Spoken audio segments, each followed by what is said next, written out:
nawe n'impanuka y'imodoka irango. Rwangano Jean Claude numwe mu barwayi dusanze ku bitaro bya Butaro, ibitaro biherereye mu karere ka Burera. Rwangano kuri ubu urimo sonde nyuma yahagonzwe n'imodoka, aha aravuga ko ari gusiragizwa n'abaganga batari kumwakira uko bikwiye, n'ikintu ahurizaho n'abandi barwayi bavuga ko bamaze umwanya bategereje guhabwa serivisi. Abaganga babuze Barembe hano bari kutwirengagiza. mu buhe buryo? Baranyirengagizaga kandi ndemberaga no mu rugo n'udufaranga None se waje ntabwo bakwakiye? Nabanyakiye bari kundingaringa, nawe n'impanuka y'imodoka irango. None kugeza na n'ubu mbagamo na sonde. Nitwa Rwangano Jean Claude. Ubuzima bwanjye namuno mfite ikintu cyagimbeyemo muno kora iyo Ni hano bagishizemo. bari bayinshiremo hano sonde. Ubu kugendaga ndi gutitira ndi kuzungabana, ese riri kanura no hasi nta rwose kurembera hano. Uretse ko ari imirimo myinshi n'abantu benshi, naho nje ibyangombwa nabibahaye barenda kunkura amasoni, kumpindurira. Urategereje? Ndategereje.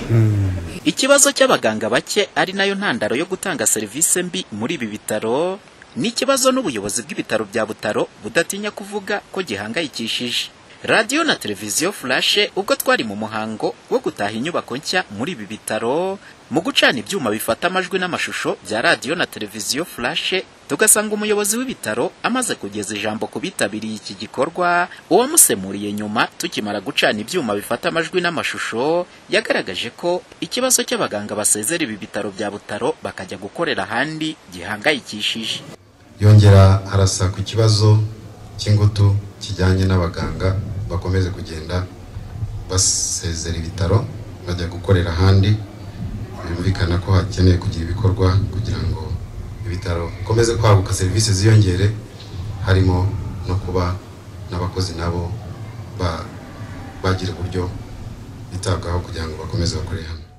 Mu nkuru duheruka gukora y'abaforomo n'ababyaza bo muri ibi bitaro bya Butaro, bari batugaragarije ko ikibazo cy'amacumbi ari kimwe mu gituma abagenzi babo basezera bakajya gukorera ahandi. Tugira ikibazo cya turnover kubera abakozi ntibagera aho baba, bacumbika hirya no hino, nta n'amazu ahari yo gucumbikamo. Nko kuba hatari amacumbi biratubangamira cyane, kuko ntiwabona inzu isimansi imeze neza ushobora gukodesha ngo ubanemo n'abana.